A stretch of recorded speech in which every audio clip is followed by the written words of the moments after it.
እየተማማርን ያለነው የሮሜን መጽሐፍ ነው። ምዕራፍ 12 ላይ ነው ያለነው።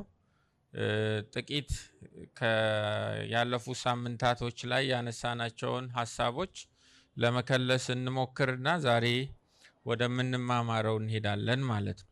ሮሜ ምዕራፍ 12 እንግዲህ ብሎ ነው የሚጀምረው። እንግዲህ ወንድሞች ሆይ ብሎ ነው የሚጀምረው። የ11ዱን ምዕራፎች አጠቃላይ ሪፍሌክሽን ጳውሎስ የሚሰራበት ነው። እንግዲህ በክርስቶስ ኢየሱስ እግዚአብሔር ለእናንተ የሰራውን ነገር አውቃችኋል፣ መዳናችሁ ገብቷችኋል፣ የእግዚአብሔር ምሕረት ርኅራኄ ቸርነቱ እንዴት እንደገነንላችሁ አውቃችኋል። እንግዲህ አሁን ከእናንተ ደግሞ በምድር ላይ ስትመላለሱ እግዚአብሔር የሚጠብቀው ኤክስፔክት የሚያደርገው ነገር አለ ብሎ በቀደም ተከተል እያንዳንዱን ተግባራዊ ህይወት የሚያስጠነቅቅበትና የሚመክርበት ነው። ምዕራፍ 12 ቁጥር 1 ላይ እንግዲህ ወንድሞች ሆይ ብሎ ሰውነታችሁን ይላል። እንግዲህ እግዚአብሔር ልጁን ኢየሱስን ሰጥቷል።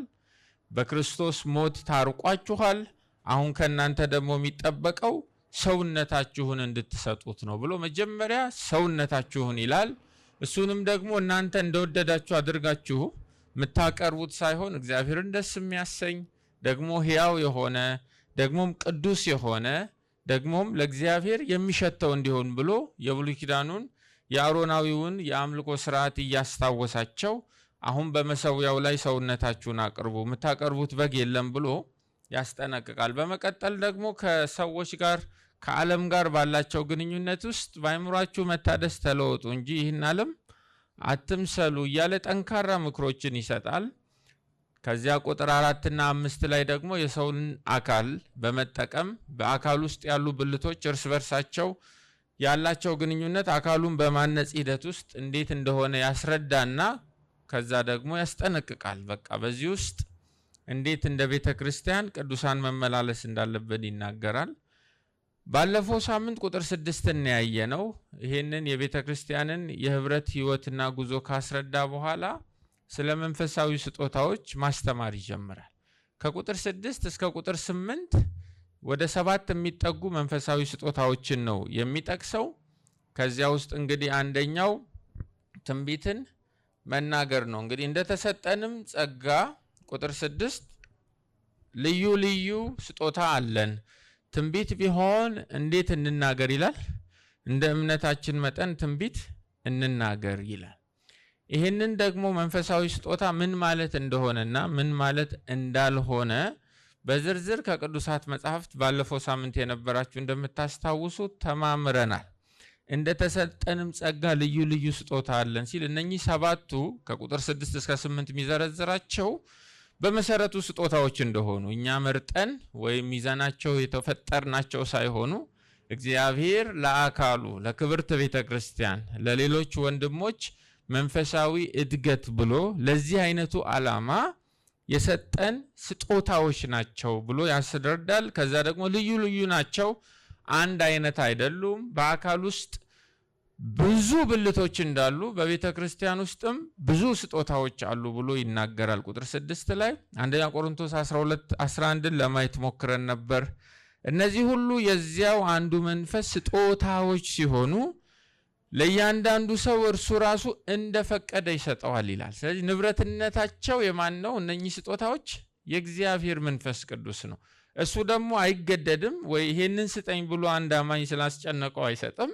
እንደወደደ እንደ ፈቃዱ ይሰጣል። በራሱ ንብረት ላይ የማዘዝ ሙሉ ስልጣን ያለው እሱ ስለሆነ ማለት ነው። ከቁጥር 6 እስከ 8 7ቱን ስጦታዎች በሶስት ቡድን ለማስቀመጥ ሞክረን ነበር።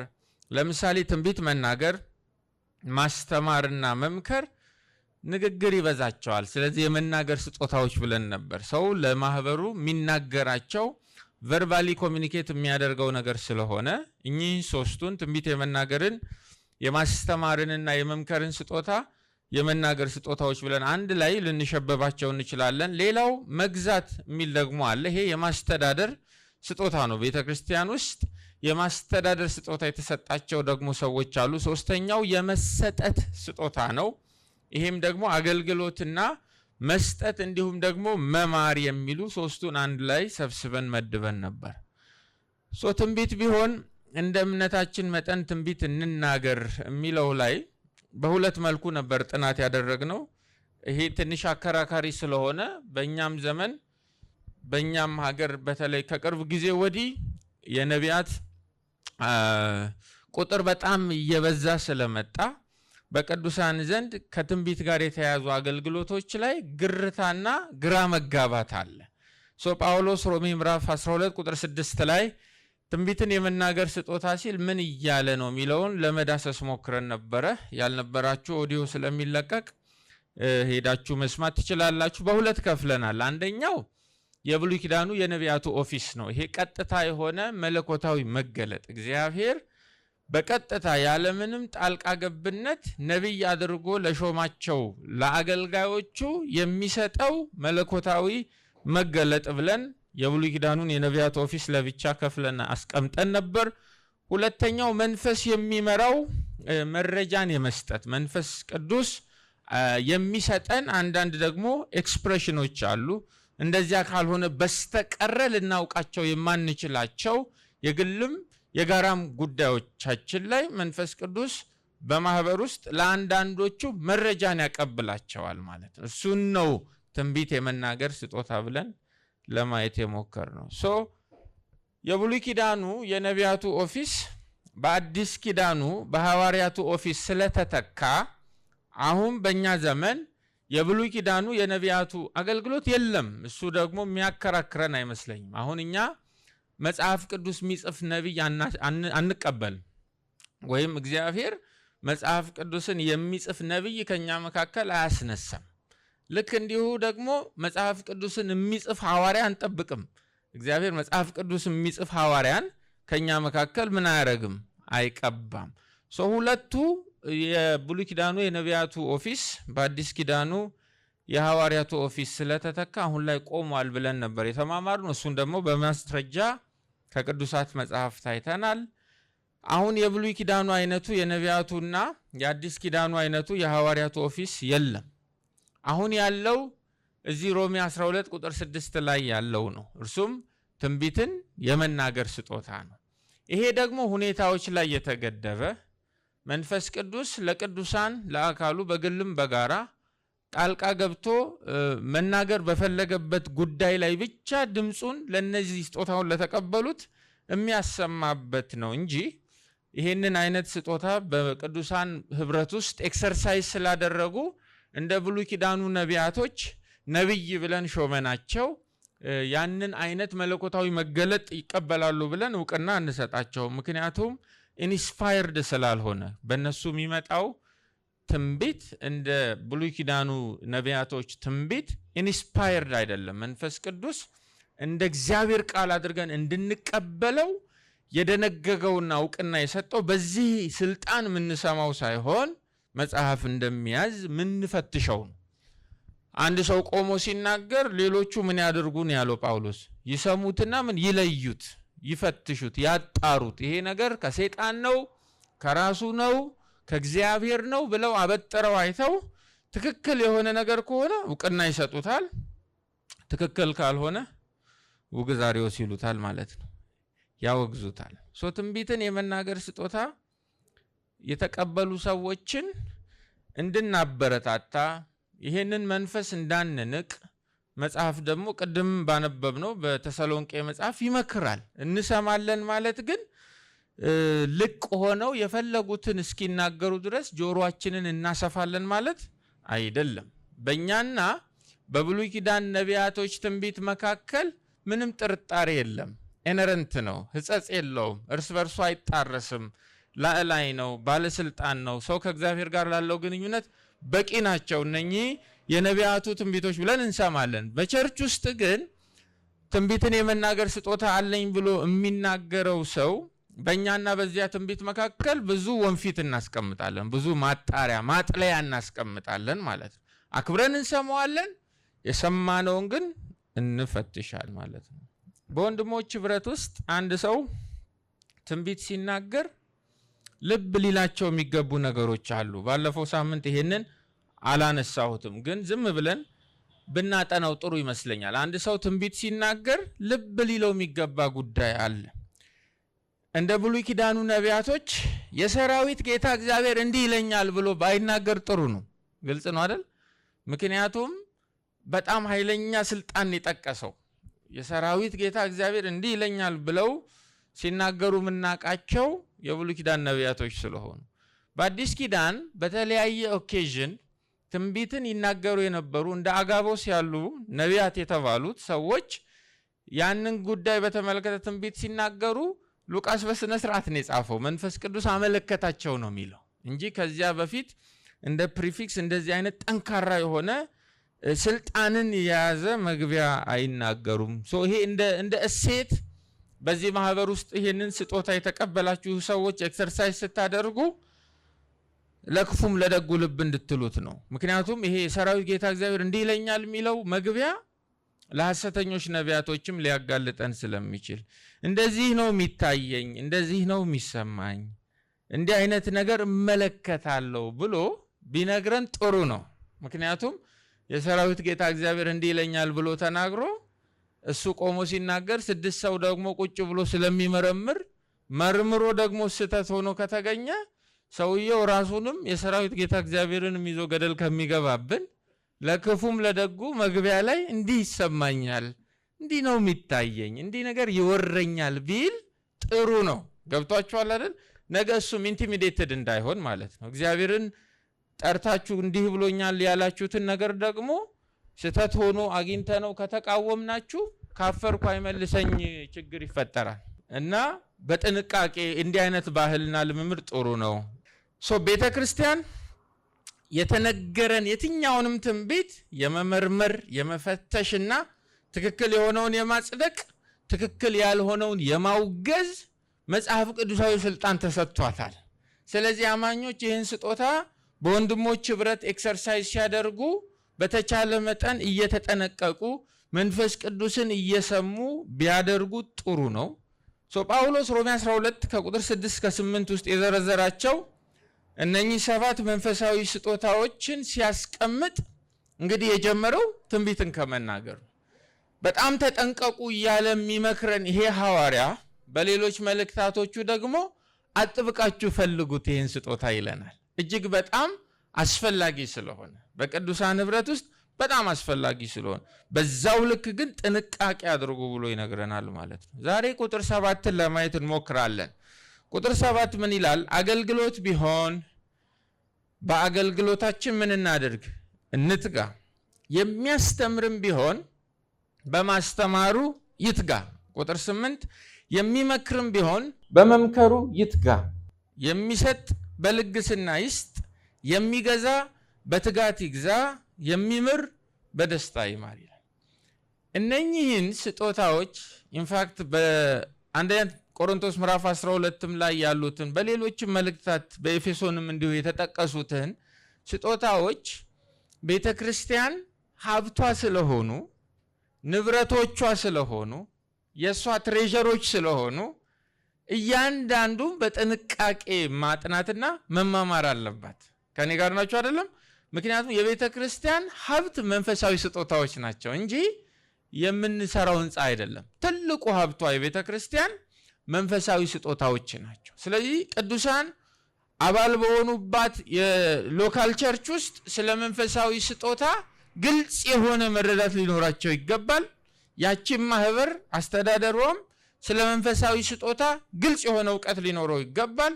ስጦታዎቹን ደግሞ የምንጠቀምበትንም መንገድ በአንድነት መቅደድና መቅረጽ አለብን። ስለዚህ ስጦታዎቹን ስንማማር በእነኚህ ስጦታዎች ውስጥ አደራ ምላችሁ እስኪ ራሳችሁን ፈልጉ። እዚያ ስጦታ ውስጥ አለሁ ወይ? አሁን ባለፈው ሳምንት ትንቢትን የመናገር ስጦታ አይደል ያልነው? ዝርዝር ነገር አይተናል። እዚያ ውስጥ አላችሁ ወይ? ማለት ስጦታው እናንተ ጋር አለ ወይስ መልካም ምኞታችሁ ነው? አሁን ችግሩ ትንቢት የመናገር ስጦታን ሰው ሁሉ ይፈልገዋል። እንደዛ ደግሞ አይሆንም። ማን ነው እንደወደደ በፍቃዱ የሚሰጠው? መንፈስ ቅዱስ። ስለዚህ መርጦ መውሰድ አይቻልም። አይን መርጦ አይን አይሆንም፣ እግር መርጦ እግር አይሆንም። በአካል ውስጥ የአካሉ ሰሪ ለአካሉ መታነጽና ላሰበው ዓላማ ሁሉንም ብልት በየቦታው እንደ ፍቃዱ አስቀምጦታል። ቅን ሆነን ገር ሆነን ልባችንን ለእግዚአብሔር ቃል ድምፅ ከፍተን ስጦታዎቹን ስንማማር ራሳችንን ለመፈለግ እንሞክር። ስጦታው ሳይኖረን ዘው ብለን ገብተን የፈተፈትንበት ከሆነ ቀስ ብለን እንውጣና ሌላ ቦታ እንሂድ። ግልጽ ነው አይደል? ሌላ ስጦታ ውስጥ ራሳችንን ግልጽ ላይሆን ስለሚችል ሲጀመር ጅምላ ስለሆነ ሁሉንም እንሆን ስለሚመስለን በተለይ በመንፈሳዊ ነገር መነካት ስንጀምር ነብይም የምንሆን ይመስለናል፣ ወንጌላዊም የምንሆን ይመስለናል፣ አፖስትልም የምንሆን ይመስለናል፣ ዘማሪም የምንሆን ይመስለናል። ሲጀምር ክፋቱ ጅምላ ነው። ሁሉንም እድሜም አለ፣ የተፈጥሮ ችሎታም አለ። ሰዎችም እናንተን ሲያዩ የሚሰጧችሁ ምላሽ አለ፣ የእናንተም የውስጥ አምሮት አለ። ይሄ ሁሉ አንድ ላይ ተደምሮ ሁሉንም ስጦታዎች ሊታዩ ይችላል ወይም ሊመስለን ይችላል። ስለዚህ አንዱ ውስጥ ለመግባት ስጦታዎቹን በዝርዝር ማየት አለብን። ቁጥር 7 ውስጥ ስንት ስጦታ ነው የተጠቀሰው? 2 አይደል? በስም ምንና ምን? አገልግሎትና ማስተማር። ቁጥር 8 ውስጥስ መምከር፣ መስጠትና መግዛት፣ መማር አይደለም? እነኚህ 4 ተጠቅሰዋል። ስለዚህ ቁጥር 7 ውስጥ ሁለቱን ለማየት እንሞክራለን ማለት ነው። ቁጥር 7ን እናወጣና አገልግሎት ቢሆን በአገልግሎታችን እንትጋ፣ የሚያስተምርም በማስተማሩ ይትጋ ይላል። ይሄ አገልግሎት የሚለውን ነው መጀመሪያ የምናየው። በጣም ቃሉ ስለተለመደ መንፈሳዊ ስጦታ ላይ መስል ስለሚችል በደንብ እሱን እናያለን። ቀጥሎ ደግሞ ማስተማር ይላል። እሱን ደግሞ በሁለተኛ ደረጃ እናያለን ማለት ነው። ይሄ አገልግሎት የሚለው አዲስ ወደኛ ትርጉም ማገልገል ቢሆን ያገልግል ይላል። አንዳንድ የእንግሊዝኛ እትሞች ሰርቪስ ሚል ቃል ይጠቀማሉ፣ አንዳንዶቹ ሚኒስትሪ ሚል ቃል ይጠቀማሉ። አማርኛችን አገልግሎት ብሎ ነው የተረጎመው። ይሄ ስጦታ በደንብ እንዲገባን ቀድመን ይሄ አገልግሎት የሚለውን ቃል መረዳት ያለብን ይመስለኛል። ምክንያቱም እዚህ ጋር ጳውሎስ አገልግሎት ቢሆን በአገልግሎታችን እንትጋ፣ የሚያገለግል ቢሆን ያገልግል ሲል አንዳንዶች ምን ይላሉ? ይሄ አገልግሎት የሚለውን ቃል ሰርቪስ ወይ ሚኒስትሪ የሚለውን ቃል ጳውሎስ ሮሜ 12 ቁጥር 7 ላይ የተጠቀመው በጀነራል ሴንስ ነው፣ ጥቅል በሆነ መልክ ነው። ስለዚህ ሁሉንም የሚዳስስ የሚነካካ ነው ብለው የሚያስተምሩ እንደዛ የሚተረጉሙ አሉ። አንዳንዶች ደግሞ የለም በጀነራል ሴንስ ሳይሆን እንደ አንድ ስጦታ አስቦት ነው አገልግሎት የሚለውን የሚጠራው የሚሉ አሉ። እንደዚህ አይነት እርስ በርስ የሚወዳደሩ አመለካከቶች ስላሉ አማራጭ የለንም። በቀጥታ ቃሉን ለመረዳት ሙከራ ማድረግ አለብን። 7 ስጦታዎች ናቸው ከቁጥር 6 እስከ 8 የተዘረዘሩት። እነኚህን 7 ስጦታዎች ስናያቸው የጥቅል ገለጻ አይመስልም። ምክንያቱም ከላይ ትንቢት የሚናገር ብሎ ስለሆነ የጀመረው ሁሉ ትንቢት አይናገርም።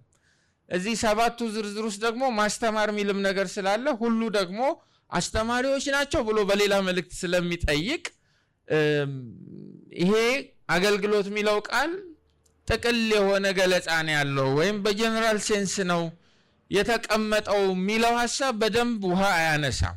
ሞሮፍ የሚመስለው እንደ አንድ ስጦታ ነው፣ ምክንያቱም 7ቱ ውስጥ የገባ ስለሆነ። በግሪክ ይሄ ቃል ዲያኮኒያ የሚል ቃል ነው ያለው ወይም ዲያኮኒያ። ያው ይሄ ዲያቆን የሚለው የአማርኛ ቃላችን የመጣበት ነው። ሮሜ 12 ቁጥር 7 ግን በቃ ግንባር ለግንባር ስለ ድንቁና የሚያወራ አይመስልም።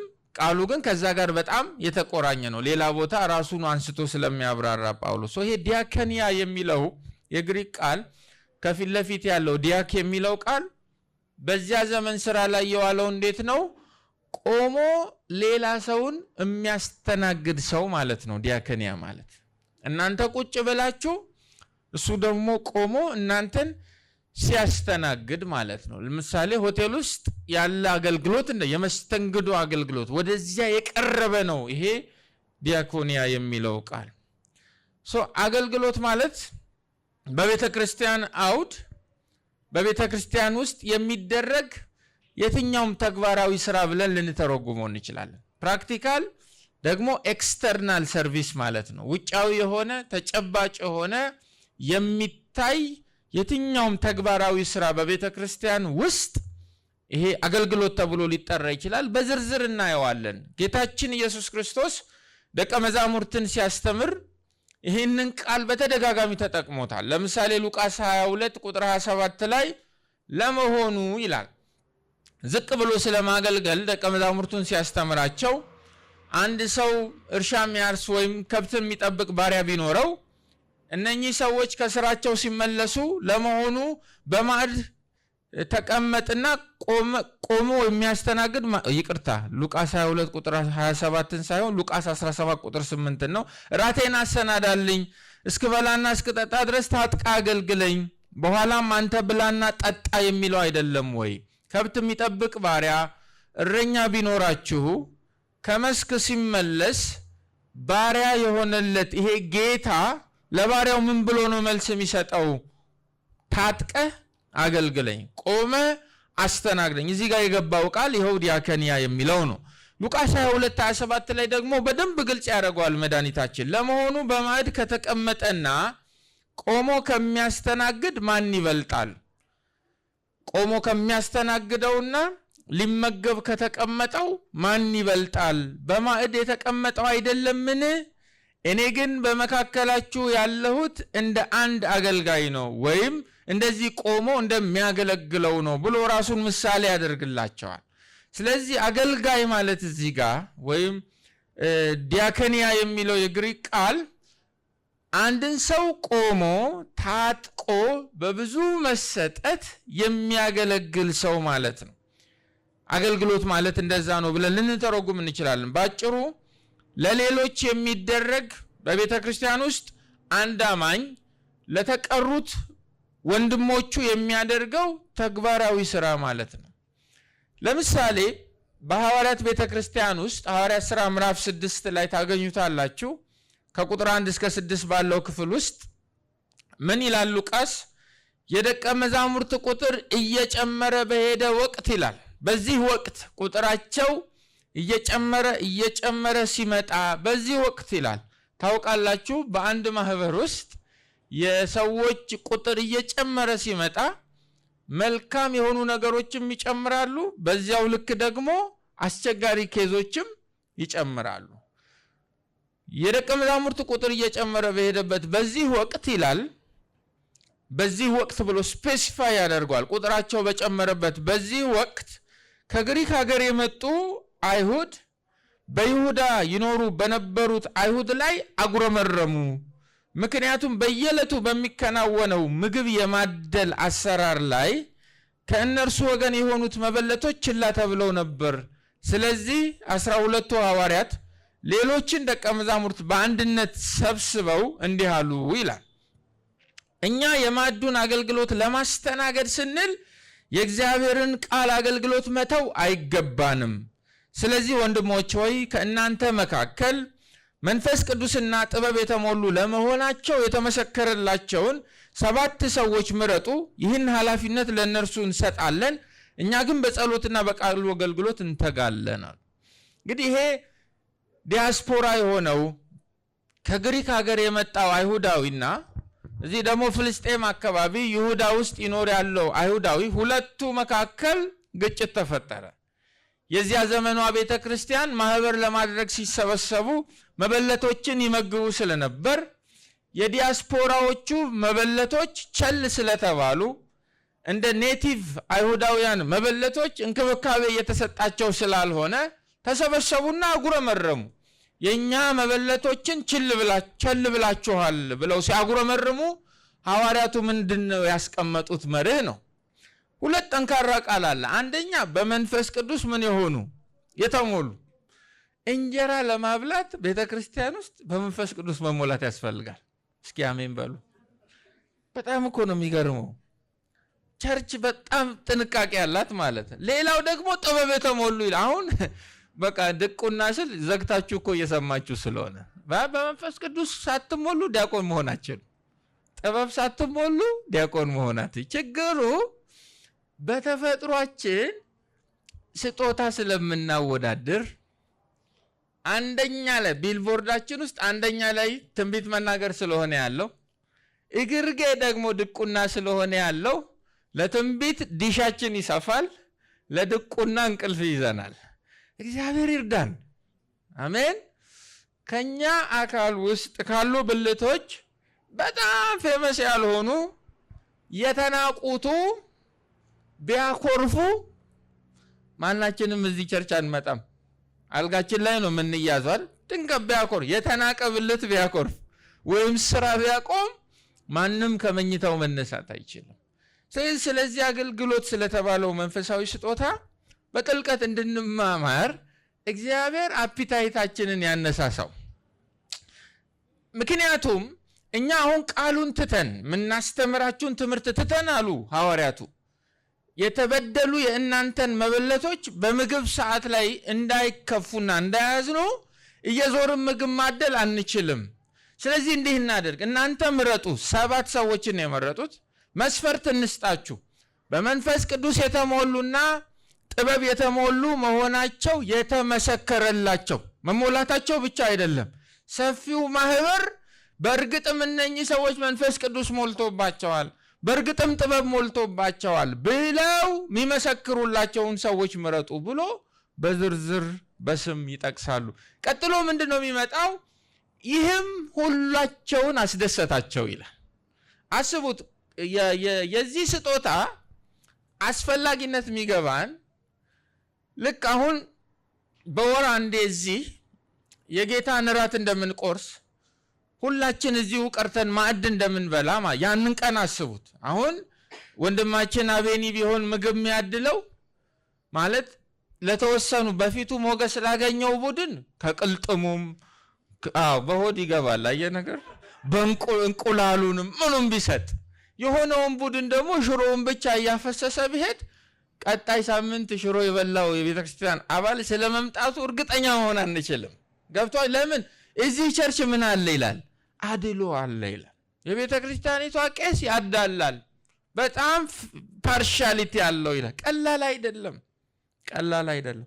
ወይም ደግሞ እሁድም ይሁን በሌሎች ቀኖች ለማምለክ ስትመጡ አስተናጋጁ እናንተን ሲያይ አንተ ከኋላ ሁን ቢል የሚወዳቸውን ሰዎች ደግሞ በቃ እርግፍ እያለ ከፊት ቁጭ በሉ ቢል ከባድ ነው።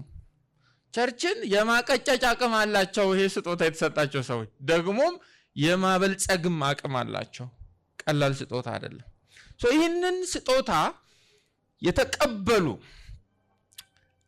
ሰዎች የሌሉባት ቤተክርስቲያን ጤና ቢስ ናት። መናናቅን፣ ቁልቁል መተያየትን ያለማምዳሉ። እነኚህ ሰዎች ከሌሉ ያቺ ቤተክርስቲያን እንደዛ መለማመድ ትጀምራለች ማለት ነው። ድሆች ሳይታወቁ የሚሞቱባት ቤተክርስቲያን ትሆናለች። የተቸገሩ ሰዎች መሃላችን ቁጭ ብለው እያመለኩ የሚሞቱባት ቤተክርስቲያን ትሆናለች ማለት ነው። ስለዚህ ስጦታ እንድናስብ ጌታ ይርዳን። እንዲህም አይነት ስጦታ ያላቸውን ሰዎች እንዲያበዛልን እግዚአብሔርን መለመን አለብን። የስጦታ ትንሽ የስጦታ ትልቅ ስለሌለ ማለት ነው። የናቅነው ስጦታ አለመኖሩ ቤተክርስቲያንን ሊያጠፋት ይችላል። ይገርማቸዋል። የስህተት ትምህርት ብቻ አይደለም ቤተክርስቲያንን በቁም እንድትሰርግም ያደርጋል። የስጦታዎች በአግባቡ ስራ ላይ አለመዋል ቤተክርስቲያንን ሊያጠፋት ይችላል ማለት ነው። መጋቢዎች የሆኑ ሰዎች፣ እረኞች የሆኑ ሰዎች እንደዚህ አይነት ስጦታ ያለባቸውን ሰዎች የማየት እውቅና የመስጠት አንዳንድ ቸብ ማለት በርታ ቤተክርስቲያናችንን እየረዳ ነው ብሎ አፕሪሺየት የማድረግ ባህል ሊኖር ያስፈልጋል ማለት በጣም ያስፈልጋል። ብዙ ጊዜ አይን ውስጥ አይገቡም። ብዙ ጊዜ አይን ውስጥ የሚገባው እዚህ ቆሞ የሚናገር ሰው ነው። ግን ይሄንን ባህል መለማመድ አለብን። አያችሁ፣ ይሄ የማገልገል ስጦታው፣ ይሄ የድቁና ስጦታ፣ ይሄ የማስተናገድ ስጦታ ያላቸው ሰዎች ቀጥለን የምናነሳቸው አንዳንድ ክህሎቶችና ችሎታዎች አሏቸው። ለምሳሌ ቤተክርስቲያን ውስጥ እየተቸገሩ ያሉ ሰዎችን ለይቶ የማየትና ቀርቦ የመጠየቅ ድፍረቱም ጥበቡም አላቸው፣ ሸክሙም አላቸው። እኔና አንተ ቆመን ዝም ብለን ወንጌል ስንሰብክ እነሱ ማን እንደተቸገረ ያውቃሉ። አይናቸው ያያል። ማን እንደተራበ ያውቃሉ። ማን የቤት ኪራይ መክፈል እየተሰቃየ እንደሆነ ያውቃሉ። ማን በእዳ እየጎበጠ እንደሆነ ያውቃሉ ማለት ያውቃሉ። ይሄ ችሎታ አላቸው፣ ይሄ ሸክም አላቸው፣ ይሄ ቅናት አላቸው።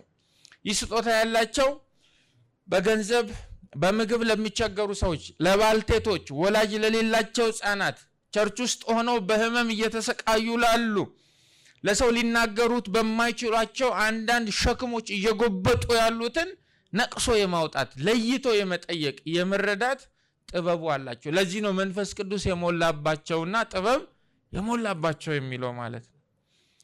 ምክንያቱም ለነኚህ ሰዎች በቤተ ክርስቲያን ውስጥ በቅዱሳን ማህበር ውስጥ የአንድ አባል መታመም፣ ለነዚህ ሰዎች የአንድ አባል መቸገር፣ የአንድ አባል መጎሳቆል የቤተ ክርስቲያኒቷ መቸገር ነው። ለነሱ የቸርች አፌር ነው። ስለዚህ እንደ ትልቅ ጉዳይ ነው የሚያዩት። እገሌ እኮ ተርቧል፣ ተጠምቷል፣ ተቸግሯል፣ በጣም እየተሰቃየ ነው። እንደ እሱ እየተራበ እሷ እየተጠማች እሱ እየተሰቃየ ምንድነው እኛ ቆመ የምናመልከው? ይሄ ትክክል አይደለም፣ ይሄ ስህተት ነው ብለው ቤተ ክርስቲያንን የማንቃት የማስተባበር ብቃቱ አላቸው። ሉቃስ ወንጌል ምዕራፍ 8 ቁጥር 1 ላይ ከዚህም በኋላ እየሰበከና ስለ እግዚአብሔር መንግስት የምስራች እየተናገረ በየከተማይቱ በየመንደሩም ያልፍ ነበር። 12ቱም ከእርሱ ጋር ነበሩ። ከክፉዎች መናፍስትና ከደዌም ተፈውሰው የነበሩ ስሙ አሁን አንዳንድ ሴቶች፣ ስለ ክርስቶስ ነው የሚያወራው። በአገልግሎቱ በረከትን ፈውስን ስላገኙ ሴቶች ያወራል። አንዳንድ ሴቶች ከደዌ ተፈውሰው የነበሩ፣ ከክፉ መናፍስቶች ነፃ ወጥተው የነበሩ አንዳንድ ሴቶች፣ እነርሱም 7 አጋንንት የወጡላት መግደላዊት የምትባል ማርያም፣ የሄሮድስ አዛዥ የኩዛ ሚስት ዮሐናም፣ ሶስናም ብዙዎችም ሌሎችም ሆነው በገንዘባቸው ያገለግሉት ነበር ይላል። ማንን ነው? ኢየሱስ ክርስቶስን።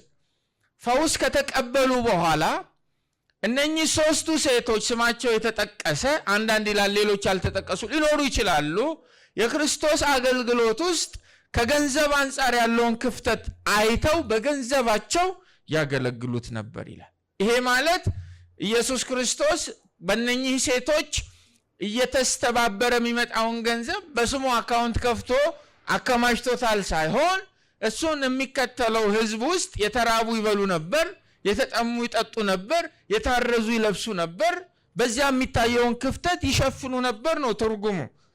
ቤተ ክርስቲያን ውስጥ የጎደሉ ነገሮችን ክፍተቶችን የማየትና ክፍተቱን ለመሸፈን ቅዱሳንን የማስተባበር ተነሳሽነቱ፣ ጥበቡ፣ ሸክሙ፣ አካሄዱ አላቸው እነኚህ ሰዎች። ምክንያቱም ሎካል ቸርች በማህበር ስለሆነ የምንሄደው እንደ ማህበር ብዙ ክፍተቶች ሊኖሩ ይችላሉ።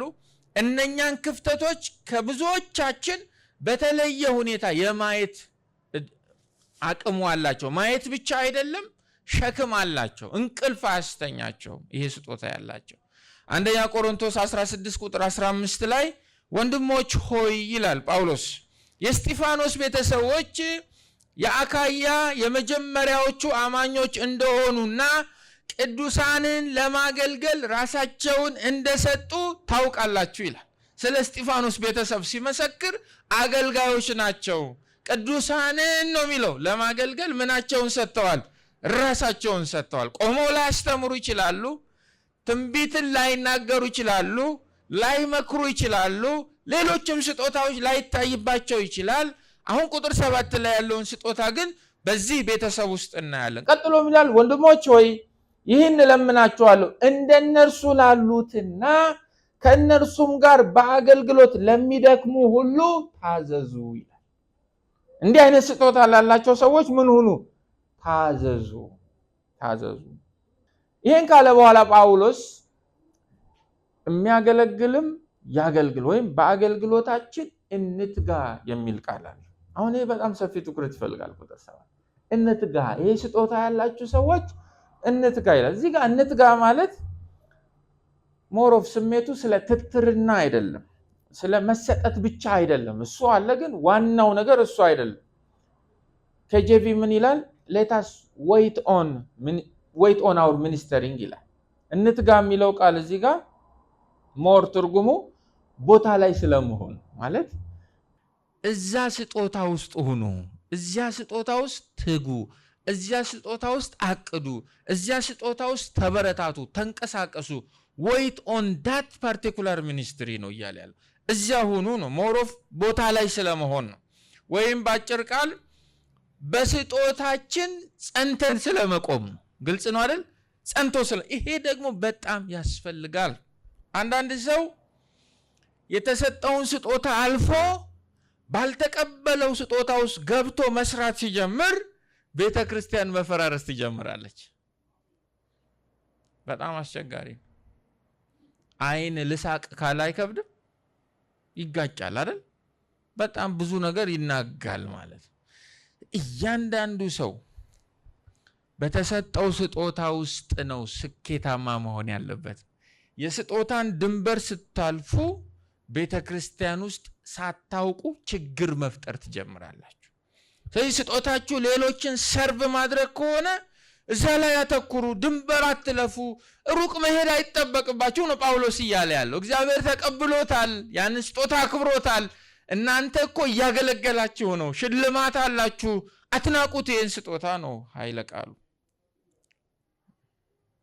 አንድ ጊዜ ከጓደኛዬ ጋር እሱ እየነዳ እያወራን እየሄድን እያለ ድንገት ሚነዳት መኪና ጸጥ አለች። ድምፅ ሳታሰማ ጸጥ አለች። ቆምን እና እሱም እኔም ያን ያህል ብዙ የመኪና እውቀት የለንም እና ኮፈን ከፈተ። ከዛ ይሄ ኤሌክትሪክ ምናምን ያለበት አንድ ቦክስ አለ፣ እዚያ ውስጥ የተለያዩ ስዊቾች አሉ እና ቆይ ይሄ ነው ችግሩ ብሎ ስዊቾቹን ቦታ መቀያየር ጀመረ። ምን አለፋችሁ መኪናው ሰከረ። አንዴ ክላክሱ ይጮሃል፣ አንዴ ሳያስፈቅድ ባውዛ ረጅም ያበራል፣ አንዴ የዝናብ መጥረጊያው ይጮሃል። በቃ ነገር ተደበላለቀ። ከዛ ሌላው ስቃይ ያወጣነውን ወደ መጀመሪያ ቦታው እንዴት እንመልስ? መጨረሻ ላይ የሚነቃቀ ባትሪ ነቀልና ባለሙያ ጠራን ማለት። አንዳንዴ እንዲህ ይሆናል ቸርች። በቃ ያለ ቦታ ዘው ስትል ቸርቹን ታሳብደዋል። በቃ ክው ያለ ቸርች ነው። በቃ እንደዛ ይሆናል። መብራቱ በጣም ወይ ሊበራ ይችላል። አያችሁ፣ በስጦታችን ጸንቶ መቆም ይሁንልን። አሜን። ቀላል ምክር አይደለም። እንትጋ። ሌታስ ዌይት ኦን ነው የሚለው። እንጠበቅ፣ እዚያ እንሸበብ፣ እዚያ ኮንፋይንድ ሁኑን፣ እዚያ ውስጥ ስኬታችንን እንይ ነው እያለ ያለው። ሰው በተሰጠው መንፈሳዊ ቦታ አርፎ ካልተቀመጠ፣ ድንበሩን ካለፈ ቸርች ይረበሻል። የማያስፈልጉ አሳይመንቶች ይፈጠራሉ። ሰው ማሳሰቢያ፣ መጀመሪያ መንፈሳዊ ስጦታችሁን ለዩ። ግልጽ ነው አይደለም? መጀመሪያ እሱ ነው። ቀጥሎሳ በተሰጣችሁ መንፈሳዊ ስጦታ ሰንጣችሁ ቁሙ። እዚያ ላይ ችክ በሉ። እዚያ ላይ ስኬታማ ለመሆን ሞክሩ። እግዚአብሔር በዚያ ስለሚደሰት። ሁለተኛ ቆሮንቶስ ምዕራፍ 6 ቁጥር 3 ላይ አገልግሎታችንም እንዳይነቀፍ ይላል። ምናችን? አገልግሎታችን ምን እንዳይሆን? እንዳይነቀፍ ለማንም እንቅፋት መሆን አንፈልግም ተብሎ ተጽፏል። እንዳይነቀፍ ይሁን እንጂ በምናደርገው ነገር ሁሉ ራሳችንን እንደ እግዚአብሔር አገልጋዮች እናቀርባለን። አገልግሎታችን እንዲያሰናክላችሁ አንፈልግም። ለማንም መሰናከያ እንዲሆን፣ እንቅፋት እንዲሆን አንፈልግም። ለምን? እንዳይነቀፍብን። አንደኛ ጢሞቴዎስ ምዕራፍ 3 ቁጥር 8 እንዲሁም ዲያቆናት ይላል። ይሄ ዲያከኒያ የሚለው ቃል ከዚህ ጋር ተወራራሽ የሆነ ነገር ነው የሚያወራው። ጭምቶች፣ ምኖች? ጭምቶች። ጭምት ያልሆነ ሰው ሌሎች ቅዱሳንን ማስተናገድ ያስቸግራል አይደል? የሚቆጣ ሰው አሁን ይችላል? ቁጭ በል እንጂ ምናምን የሚል ሰው። አንዳንድ ቸርች አንዳንድ አስተናጋጆች፣ እኔ ልጅ ያለው አንዳንድ ቸርቾች የማልሄደው አስተናጋጆቹን እያየው የሚማታ አስተናጋጅ አለ። ጭምት አይደለም። በሁለት ቃል የማይናገሩ፣ እንግሊዝኛው ደብል ታንግድ ይላል። ሁለት ምላስ ያልሆኑ ይላል። አደርጋለሁ ያሉትን የሚያደርጉ፣ ሁለት ቃል የሌላቸው፣ ለብዙ ወይን ጠጅ የማይጎመጁ ይላል። ይኸውልህ ቸርቹን እንዳያሰክረው እኮ ነው። የማይጠጡ ይላል። የቆሮንቶሱ ችግር እንዳይመጣ ማለት ነው። የጌታ ቀን ላይ፣ የጌታ ራት ቀን ላይ እሱን ከመደብ ነው ያሰክረናል። ሆነ ብሎ ወይን ጠጁን ኃይለኛ ያደርግብናል። እንዳይጎመጅ መጎምጀት፣ ወይን የሚጠላ ሰው ቢሆን ጥሩ ነው። አይ ነውረኛ፣ ረብ የማይወድ በንጹህ ሕሊና የሃይማኖትን ሚስጥር የሚይዝ ይላል። ኮንፊደንሻሊቲ ያስፈልጋል። እኛ ቸርች እኮ ነገሌ ችግረኞች ናቸው ብሎ ሄዶ ዜና የሚለፍፍ ከሆነ ይሄ አልተጠራም ለዚህ አገልግሎት። ስለዚህ ኮንፊደንሻሊቲ ያስፈልጋል።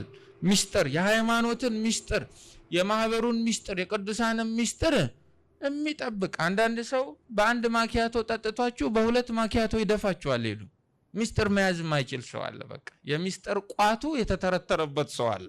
እንደሱ አይነቱን እዚህ ጋር ታስጠጉ ነው እያለ ያለው። ሚስጥር የሚይዙ ሊሆኑ ይገባቸዋል። እነዚህም ደግሞ አስቀድሞ ይፈተኑ ይላል። በጥቂት ነገር ቼክ አርጋቸው ነው። ቼክ አርግ፣ ፈተናውን ካለፈ እንዳትደግሞ። ግልጽ ነው አይደለም? ፈትኗቸው። ከዚያም በኋላ ያለ ነቀፋ ቢሆኑ በዲቁና ስራ ያገልግሉ። ቀላል መስሏችኋል? ዲቁና ብዙ ፈተና ታልፎ ነው ሰው ዲቁና የሚሆነው። እኛ የናቅነው አገልግሎት። ጌታ ይርዳን። ቁጥር 7 ላይ አንዱ ስጦታ ምንድነው? ቅዱሳንን ማስተናገድ።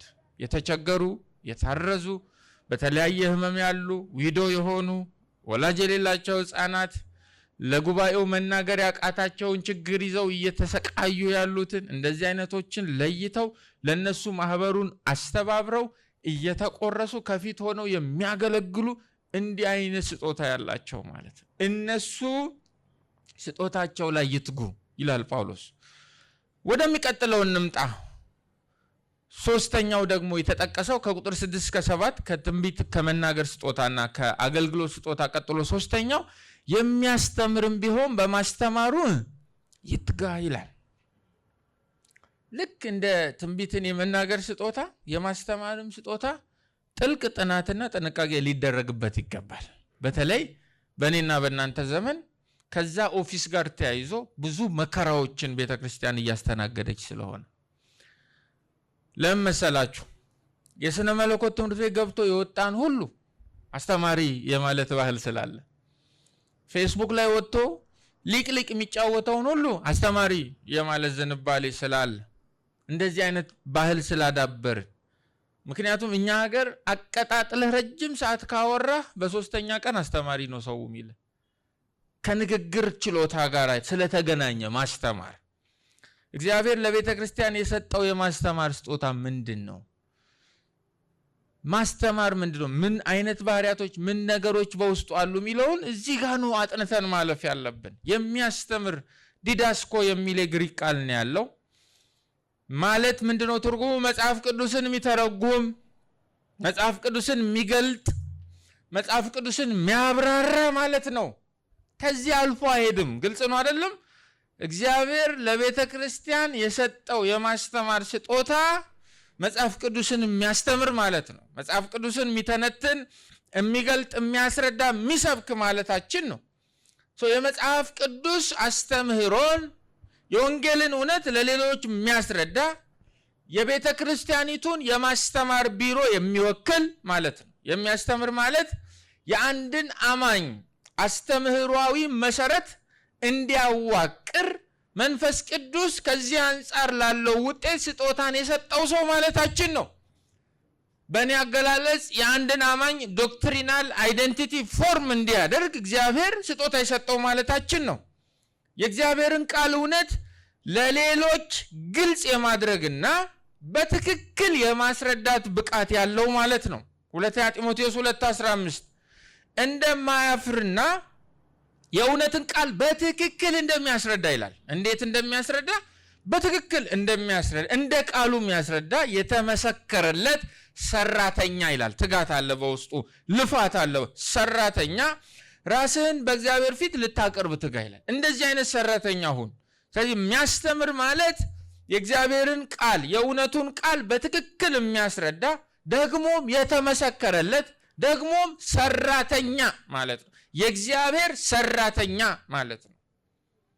አንድ ሰው የእግዚአብሔርን ቃል በትጋት የሚያጠና ከሆነ ያጠናውን ለሌሎች ለማካፈል ሸክሙ ካለው ብቃቱ ካለው ሰዎችም በሱ ሲማሩ የእግዚአብሔርን ቃል ከፊት ይልቅ በግልጠት የሚረዱ ከሆነ ከምንም በላይ ደግሞ ከተማሩ በኋላ ለቅድስና ከተነሳሱ ያ ሰው የማስተማር ስጦታ አለው ብንል ስህተት አይሆንም። ቤተ ክርስቲያን የማስተማርን ስጦታ ምንነት ካልተረዳች እና በጥንቃቄ ካልያዘችው መሰረታዊ የሆነ የማንነት ቀውስ ውስጥ ትገባለች። ቤተ ክርስቲያን ስል እኔና እናንተን እያልኩ አስተማሪ ላይ ያላችሁ አቋም ክርስትናችሁን ይወስነዋል። የምትሰሙት ወንጌል ላይ ያላችሁ አቋም መንፈሳዊ ማንነታችሁን ይወስነዋል ማለት ነው። ሄዳችሁ የምታመልኩበት ቤተክርስቲያን ሁሉም አይነት አስተማሪ የሚጋበዝበት ቤተክርስቲያን ከሆነ ከሰሜን ከደቡብ ትምህርት ነው የምላችሁ ሁሉንም አይነት አስተማሪ ሁሉም አይነት ኑፋቄ ውስጥ ያሉ አስተማሪዎች እየመጡ አቅማቸውን የሚያሳዩበት ፑልፒት ከሆነ በቃ አደገኛ የሆነ የማንነት ቀውስ እዚያ ቤተክርስቲያን ውስጥ አለ። ጉራማይሌ ነው ያ ቤተክርስቲያን። አስተምሯዊ አቋሙን አታውቁትም፣ ውል የለውም። ሁሉም አይነት ሰባኪ እየመጣ ቤቱ ኩክ ያደረገውን የሚያበላበት ፑልፒት ስር አታዘውትሩ። ይሰማል ማውራው? ሁሉ ቤቱ የቀመመውን ቤቱ ያቦካውን እያመጣ ያለማንም ከልካይና ፈታሽ እንደወደደ የሚለቅበት ፑልፒት ስር አታዘውትሩ። አይዴንቲቲያችሁን ታጣላችሁ። የክርስትና ጾታችሁ ይዛባል። የተባበሩት የትምህርት ህብረት ነው የምትሆኑት። የክርስትና ውላችሁ ይጠፋል። የቆሎ ተማሪ የምግብ መሳቃው አኩፋዳ አይደል የሚባለው? የቆሎ ተማሪ አኩፋዳውን ሸክፎ ሲሄድ አንኳኩቶ ምግብ ሲጠይቅ ቤቱ ያፈራውን ነው አይደል የሚሰጡት? ደግሞ ሁሉም አንድ አይነት ሜኑ የለውም እና አንድ ቤት ድንች ይሰጠዋል፣ አንድ ቤት ምስር ወጥ ይሰጠዋል፣ አንድ ቤት ስጋ ወጥ ይሰጠዋል፣ አንዱ ቤት ሽሮ ይሰጠዋል፣ አንዱ ቤት ምንቸት ይሰጠዋል። ይሄን ሁሉ በምን ውስጥ ነው የሚከተው? በአንድ አኩፋዳ ውስጥ። የቆሎ ተማሪ አኩፋዳ እንዳንሆን የትምህርት ቡሌ የለም። ግልጽ ነው አይደል? የምግብ ቡሌ ነው ያለው። ትምህርት ዝም ብሎ አይበላም፣ ተፈትሾ ነው። እና ጥበበኛ የሆነ የቆሎ ተማሪ በአኩፋዳው የሞላውን ያን ሁሉ ምግብ በጋለ ምጣድ ላይ ይደፈዋል። በእሳት ነው የሚለየው ማለት ነው። ገብቷችኋል? ጥበብ ያስፈልጋል። ስለዚህ ስጦታ በጣም እንድናስብ ፈልጋለሁ። አንድ ቤተክርስቲያን ስትሄዱ አደራ ምላችሁ ህንፃውንና የመድረኩን ውበት ከማየታችሁ በፊት የትምህርት ኦፊሱን ይዩት። ማን ነው እዚህ ቸርች የሚያስተምረው በሉ። የዚያ ቸርች ቲቺንግ ኦፊሱ እነማን ያሉት? ምንድነው አቋሙ ትምህርት ላይ? ይሄ ቤተክርስቲያን በሉ። ህንፃ መንፈሳዊ ትምህርትን አይተካም አይደለም? እዚህ ጋር የምናመጣው ዲኮሬሽን የእናንተን መንፈሳዊ ቤት አይሰራውም። ለአይን ገበያ ያዋጣል። ግልጽ ነው። እዚህ የሚደረደሩ ኢንስትሩመንቶች ጆሮአችሁን ካሞቁት እንጂ ከክርስቶስ ጋር ባላችሁ መንፈሳዊ ግለ ግንኙነት ውስጥ አይረዳም። በውስጥ ሰውነታችሁ አያጠነክርም። ስለዚህ አንድ ሰው ወደ አንድ ቤተክርስቲያን ሲሄድ ቀድሞ መግባት ያለበት በበሩ በኩል ሳይሆን በቲቺንግ ኦፊሱ በኩል። እዛ ጋር የተዛባ ነገር ካለ ሌላው ነገር ሁሉ ከንቱ ስለሆነ ማለት ነው። ሲርባችሁ እኮ ያገኛችሁት ምግብ ቤት ገብታችሁ ትበላላችሁ እንዴ? መፈተሻ እኮ አላችሁ አይደለም እንዴ? የምግብ መመረዝ የሚባል ነገር እኮ አለ። ተባብረን ነው አይደል? አንዳንዴ ሐሳብ እዛ ቤት እንዳትሄዱ፣ በቀደም ሄጄ ሆዴን አሞኛል፣ በበላው በሰዓታት ልዩነት አስመልሶኛል፣ ቁርጠት ለቆብኛል፣ ጨጓራዬን አቃጥሎታል ነው። ምን ሆዱስ ገብቶ ለሚወጣ ምግብ እንድንጠነቀቃ ፉድ ፖይዝን አለ። ገብቷችኋል? ልክ እንዲሁ ደግሞ የትምህርትም ፖይዝን አለ፣ የትምህርትም መርዝ አለ። ከምግቡ የትምህርቱ አደገኛ ነው። የምግቡን ሐኪም ቤት ሄዳችሁ ትታጠቡታላችሁ፣ ትታከሙት ይሆናል። የትምህርቱ ግን አደገኛ ነው። ባህላችሁን፣ ባህሪያችሁን፣ ጠባያችሁን፣ አኗኗራችሁን፣ ቅድስናችሁን ከሰው ከእግዚአብሔር ጋር ከራሳችሁ ጋር ያለውን ግንኙነት የማበላሸት አቅም አለው። ስለዚህ የማስተማር ስጦታ በምን ይታወቃል? መጽሐፍ ቅዱስ ስለዚህ ስጦታ ምን ይላል? ይሄ ስጦታን ሳይቀበል የሚያስተምሩ ሰዎችን እንዴት ነው መለየት የምችለው? ስጦታው ያለባቸው ሰዎች በምን ይታያሉ? ለምን? ምክንያቱም ፈቅጄ ልቤ ላይ አይምሮዬ ላይ ያመጡትን ዘር ሊዘሩ ነዋ። ቱምቢ ከሌለኝ፣ መለያ ከሌለኝ ባስተምሮ ንፋስ ቤቴ ሊገለበጥ ይችላል ማለት ነው። ሌላው መጠንቀቅ ያለብን እናያቸዋለን፣ እነኚህን ጥያቄዎችን መልሳቸዋለን። ሌላው ግን ልብ ማለት ያለብን ነገር ትንቢትን የመናገር ስጦታና የማስተማር ስጦታ ለየቅል ናቸው። ግልጽ ነው አይደል? እዚህ ሀገር አንድ ሰው ትንቢትን ከተናገረ ባይ ዲፎልት ምንድን ነው? የቸርችቷ አስተማሪ ነው፣ አስተማሪ ነው። ይህንንም የሚጠይቅ የለም። ጳውሎስ ትንቢትን የሚናገር እንደ እምነቱ መጠን፣ እምነቱ ማለት በክርስትና አስተምሮ ተመስርቶ ይናገር፣ የሚያገለግልም ድሆችን የሚረዳ የቤተክርስቲያኗን ችግር የሚመለከትም በትጋት ያገልግል። ቀጥሎስ የሚያስተምርም ያስተምር። የተለያዩ ናቸው። መጽሐፍ ቅዱስ ትንቢትን መናገርንና ማስተማርን የተለያዩ ስጦታዎች አድርጎ እንጂ የሚነግረን ጨፍልቆ አንድ አያረግም። ይሄ አሁን ቀጥለን በጥቂት ደቂቃ ውስጥ የምናየው የማስተማር ስጦታ እንደው መለያ ቱንቢ ይስጠን። አሜን። ራሳችንን ከግርግር ወጥተን እንደ እግዚአብሔር በሆነው መንገድ እንድንሄድ አቅም የሚሰጠን ትምህርት ይሆን። ለምሳሌ አንደኛ ቆሮንቶስ ምዕራፍ 12 ቁጥር 28 ላይ እግዚአብሔር በቤተ ክርስቲያን ውስጥ አንደኛ ሐዋርያትን፣ ሁለተኛ ነቢያትን፣ ሶስተኛ መምህራንን ይላል። የተለያዩ ናቸው ነቢያት፣ አንዳንዶቹስ መምህራን።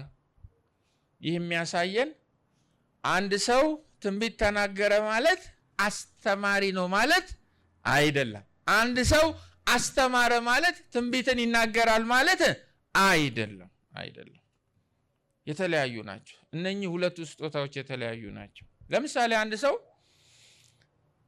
ቁጥር 6 ላይ ባየነው መሰረት ትንቢት የሚናገረው መቼ ነው? ማን ሲመራው? መንፈስ ሲመራው አይደለም? መንፈስ ሲመራው። መቼም ትንቢት ለመናገር አትዘጋጁም አይደል? ዓመታዊ ትንቢት የመናገር እቅድ ተብሎ ይወጣል። አደገኛ ነው። ብድግ ብላችሁ ቀጥሎ የሚመጣው ሳምንት አገልግሎት ስለተጋበዝኩኝ ለአንድ 7 ሰው ትንቢት እያዘጋጀው ነው ትላላችሁ። ለነገሩ እኛ ሀገር ትንቢት ይዘጋጃል አይደል? ይዘጋጃል እኮ መንፈስ የመራቸውን ሳይሆን ነብይ ነኝ ባዮቹ በስለላ የሚያዘጋጃቸው መረጃዎች ሳይመጡ እቤት ያውቁታል። ቸርች ውስጥ አየለ ካለ እሱ ሆቴል ሩም ውስጥ አውቋል ኦሬዲ። ኤኒዌይስ ፖይንት እዛ ውስጥ አንግባ። ትንቢት ይዘጋጃል እንዴ? እስቲ ዛሬ ትንቢት ለመናገር ተዘጋጅቶ የመጣ ሰው አይከብድም? ተናገር ብንለው ከየት ነው የሚያመጣው?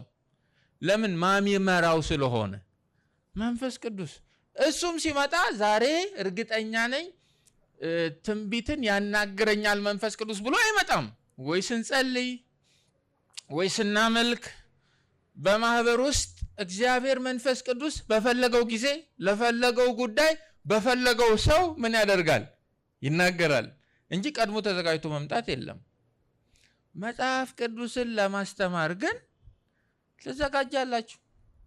ምንም እንኳን ማስተማር በእግዚአብሔር የሚመራ መንፈሳዊ ስጦታ ቢሆንም መምህሩ ምን ያደርጋል? ይዘጋጃል።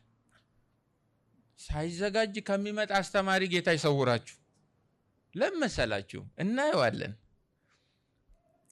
እኔ ሳቅ አይደለም መጽሐፍ ቅዱስን የአማርኛ ትምህርት አስተማሪ ተዘጋጅቶ ነው የሚመጣው አይደለም? ምናወራውን ቋንቋ የሚያስተምረን የአማርኛ ቲቸር አጥንቶ ነው እኮ የሚመጣው ቤቱ። ትንቢት መናገር ስፒሪት ጋይድድ ኤክስፕሬሽን ነው፣ መንፈስ ቅዱስ የሚመራው። ማስተማር ደግሞ ስፒሪት ጋይድድ ፕሪፓሬሽን ነው። ግልጽ ነው አይደለም? መንፈስ ቅዱስ የሚመራው ዝግጅት ነው። ያኛውስ መንፈስ ቅዱስ የሚመራው ንግግር ነው፣ ሪቪላቶሪ ነው፣ መገለጥ በውስጡ አለ። እግዚአብሔር እንዲህ ያሳስበኝ፣ እግዚአብሔር እንዲህ ነገር ያሳየኛል ብሎ ይናገራል ማለት ነው። ሐዋርያ ሥራ ምዕራፍ 11 ቁጥር 27 ላይ አጋቦስ የተባለው ተነስቶ በዓለም ሁሉ ታላቅ ረሃብ እንደሚሆን መንፈስ ቅዱስ አስመልክቶት ይላል። ተዘጋጅቶ መጥቶ አይደለም። ከ3 ወር በኋላ ታላቅ ረሃብ ይሆናል በዓለም ብዬ እናገራለሁ ብሎ አይደለም፣ አስመልክቶት ነው። አንደኛ ጢሞቴዎስ 4:13ስ እኔ እስክመጣ ድረስ ስሙ ለማንበብ ምን ለማድረግ? ለማንበብ ለመምከርና ለማስተማር ትጋ፣ ተዘጋጅ፣ አንብበና አስተምር፣ ምከር። እንዲህ ነው ማስተማር። ሰይጣን እነኚህን ስጦታዎች ከቤተ ክርስቲያን መንጠቅ ባይችልም ድካማችንን ተጠቅሞ ግን ሚስፕሌስ ያደርገዋል። በደንብ ስሙኝ፣ በጥንቃቄ ስሙኝ። ለምሳሌ አንዳንድ ሰዎች አይታችሁ ከሆነ አገልግሎት ሲጀምሩ ነብይ ነኝ ብለው ይጀምራሉ። ለምን? አዋጭ እሱን። ከዛ ደግሞ ከሆኑ አመታት በኋላ ነብይ የሆነው ሰውዬ አስተማሪ ሆኖ ቁጭ። እኛም አንጠይቅም፣ እሱም ሽግግሩን አይነግረንም እንዴት እንደተሸጋገረ። አሁን እናንተ ኩላሊታችሁ ግንባር ቢሆን አደነግጡም? ሽግግር ተካሂዷል። በጣም ብዙ ሰርጀሪ አይደል ንቅለ ተከላ ተካሂዶ ነው ብልት የሚሆነው። ሚስፕሌስ ያደርጋል ሰይጣን። ትንቢት የመናገርን ስጦታ የተቀበለ ሰው በድፍረትና በዝና ተገፍቶ አስተማሪ ሊሆን ይችላል። ወይም ደግሞ አንድ ብልት ላይ የተመሰረተ አካል ስለሆነ የማስተማር ስጦታ ያለውን ሰው አይቀበልም። ለሱ ቁጭ ብሎ አልፎ መንፈስ ቅዱስ ሲያመለክተው መናገር ብርድ ስለሚለው፣ ችግሩ ደግሞ መንፈስ ቅዱስ ሁሌ እንደተከፈተ ቧንቧ ሁሌ ስለማይናገር መሃል ላይ መፍጠር ሊገደድ ስለሆነ ሰውዬ ቲቺንግ ኦፊስ ውስጥ ይገባና በትምህርት እያሳበበ ይነካካናል ማለት ነው። በጣም ነው የሚገርመው። ትንቢትን የመናገር ስጦታ ያላቸው ሰዎች ለማስተማር ሲቆሙ ሳያውቁም አውቀውም ኤረር ይፈጥራሉ። ጥቅሱን በቃ ሲያነክቱት ታያለ፣ ሲጫወቱበት ታያለ። እንዳትናገራቸው ትናንት ወዲያ ትንቢት ተናግረዋል የጸሎት ማህበር ውስጥ። በዛ ስልጣን የቲቺንግ ኦፊሱን አቢዩዝ ያደርጉታል። አያችሁ፣ በሌላ ስጦታ ያልተቀበላችሁት ስጦታ ውስጥ ገብቶ መማሰን ማለት ነው። ሲመጡ በመዘጋጀት አያምኑም። ምክንያቱም ትንቢትም በመዘጋጀት አትናገርም። እዛ የለመዱትን ቲቺንግ ኦፊስ ውስጥም አይዘጋጁም፣ በመዘጋጀት አያምኑም። ትምህርት ለነሱ የዝግጅት ውጤት ሳይሆን መንፈስ እንደመራ የምታወራው መንፈስ እንደመራን የምናወራው ትንቢትን ነው። እሱንም ካወራን ነው። ትምህርት ግን መንፈስ እንዳወራን እንደመራን አይደለም፣ ቃሉ እንዳዘዘን ነው እና እንደተዘጋጀነው ነው የምንናገረው። እንዲህ ያሉ ሰዎች ሲያስተምሩ ያለ ስጦታቸው፣ በተለይ ትንቢት የመናገር ልምምድ ውስጥ የነበሩ ሰዎች እሱም ፖዝ አድርገው ወደ ማስተማር ሲመጡ ክፍለ ጊዜውን የሚጨርሱት በማይረቡ ነገሮች ነው፣ በማይጠቅሙ ነገሮች። ሰዓቱን ያልቃል። 2 ሰዓት ስጣቸው፣ በቀልድ ያልቃል። ፖለቲካ እያወሩ ይጨርሱልሃል። ጥቅሱ አይናገርም፣ መጽሐፍ ቅዱስ ታፍኗል፣ ተረታቸውን ይቀዳሉ። ጌታ ይጠብቀን። አቋም መያዝ አለብን፣ ቃሉ አቋም በያዘበት ነገር ላይ ገብቷቸዋል። እንደውም ብዙ ጊዜ ካስተዋላችኋቸው ቃሉን ከማስተማር ይልቅ ቀልድ፣ ይሄ ምዕራፍና ጥቅስ የሌለው ተረት፣ እኛም ደግሞ የኑሮ የፖለቲካ የምን ጫና ስላስቸገረን ቸርች መተን የሚያስቅ ሰው ነው የምንፈልገው። ይሄንን ክፍተት ስለሚያውቁ ዛሬ ማስተምራችሁ ከፍታ ይሆናል ነው ብሎ ሌላ ታሪክ ውስጥ ይገባል። በትንቢት መልክ ሊናገር የፈለገውም በማስተማር ስልጣን የመናገር ዝንባሌ ታዩበታል። የኦፊስ መጋጨት አለ ማለት ነው። የማንነት ቀውስ አሁን ይጀምራል። ከፑልፒቱ ይፈሳል፣ ቅዱሳን ውስጥ ይገባል ማለት ነው። ለዩ ምዕራፍና ጥቅስ የሌለውን ነገር አስተማሪ እንዲናገር አልተፈቀደለትም። የእግዚአብሔር ቃል ሁሌ ስለሚገለጥ አሜን፣ ሁሌ እውነት ስለሆነ ማለት ነው። ለዚህ ነው መሰለኝ እንደዚህ አይነቶቹን ጴንጤው ማህበረሰብ አስተማሪ ብሎ ሲጠራቸው አህዛብ ፓስተር ኮሜዲያን እያሉ ይጠሯቸዋል። ኖ፣ ለዩ። አርቲስቲክ ችሎታንና መንፈሳዊ ስጦታን ለዩ። ከኔ ጋር ናቸው አይደለም? መለየት አለብን። ስጦታ ነው የእግዚአብሔር መንፈስ ያቀበለው ነው ወይ ብሎን መለየት አለብን። ለምሳሌ ስጦታው ማስተማር የሆነ ሰው እንደዚህ ጸጥ ያለ ጉባኤ ይመቸዋል አይደለም? ጸጥ ካለ ጉባኤው የማስተማር ስጦታ ያላቸው ሰዎች እንደው እንዴት አይነት ጨዋ ጉባኤ ነው፣ ጸጥ ብሎ ነው የሚሰማው ይላሉ። ትንቢትን የመናገር ስጦታ ያለው ሰው ግን ጸጥ ያለ ጉባኤ ጥራው፣ ተነሱ ቅዱሳን፣ አዚም አለ። ሁሉን ነገር በትንቢታዊ መልክ ያደርገዋል። ድንዛዜ አለ ይላል። እሱን የደነዘዘው ያለ ኦፊሱ መጥቶ ነው። ቢል ምንም የለም። ስለዚህ በግድ በደሉን እኛ ላይ ነቃ በላጣ፣ አንተ ዝም አትበል ምናምን ምን በቃ እኛ ደግሞ እንዲሁም እንጨዋለን፣ እሱም ይጨዋል። ሙዚቀኛውንም ጌታ ይገስጸው መጥቶ ይነካካለታል። ምን እንደተፈጠረ አናውቅም። አልቀን ወጥተናል። በቃ እንደሱ አይደል ትምህርት፣ እንደሱ አይደለም። ቁጭ ተብሎ በእርጋታ አይደል እያሰላሰሉ የማሰቢያ ጊዜም እየተሰጠ ነው የምንማረው። ለዩ ስጦታን ቅዱሳን፣ አትገደዱም እንዴ። ስጦታ የመለየት ችሎታችን እግር ኳስ ላይ ብቻ ነው እንደሚሰራው? እገሌ ባካ አይችልም እንዴ? ኖ ቸርችም አምጣው ያንን ተሞክሮ ኖ በሉ እንጂ ጌታ ይርዳን። አንዴ ሰብሰብ ብለን እየሄድን ነው እያወራን ነው መኪና ውስጥ ይነዳዋል ሹፌሩም እየዞረ ጫወታል በጉዞ መሃል ስለ መንጃ ፍቃድ ስለ ሹፍርና ተጀመረ ጫወታ ድንገት ሾፌሩ እኔ እኮ መንጃ ፍቃድ ገዝቼ ነው እንጂ የትም ትምህርት ቤት አልገባውም አለ ከውን ያለው ቀድሞ የሌለንን ጥንቃቄ ማለት የመኪናውን ሁሉን ነገር ይዘነዋል ዞር ሲል እየነዳ ወደኛ አትይ ወደፊት ላይ ቀድሞ ቢነግረን እኮ አንገባም አይደል ማለት ድራይቪንግ ላይሰንስ የሌለው ለማጅ ሹፌር የሚነዳው መኪና ውስጥ ትገባላችሁ እንዴ አትገቡ ለምን ነው ማትገቡት አደጋ ይፈጠራል ኤኒ ታይም አይደል ልትገለበጡ ስለምትችሉ ነው ልክ እንዲሁ እግዚአብሔር ለማህበሩ መጽሐፍ ቅዱስን አስተምርልኝ ብሎ የማስተማር ስጦታን ያልሰጠው ሰው የሚያስተምርበት መድረክ ስራ አታብዙ ክርስትናችሁ ነው ባፍጢሙ የሚገለበጠው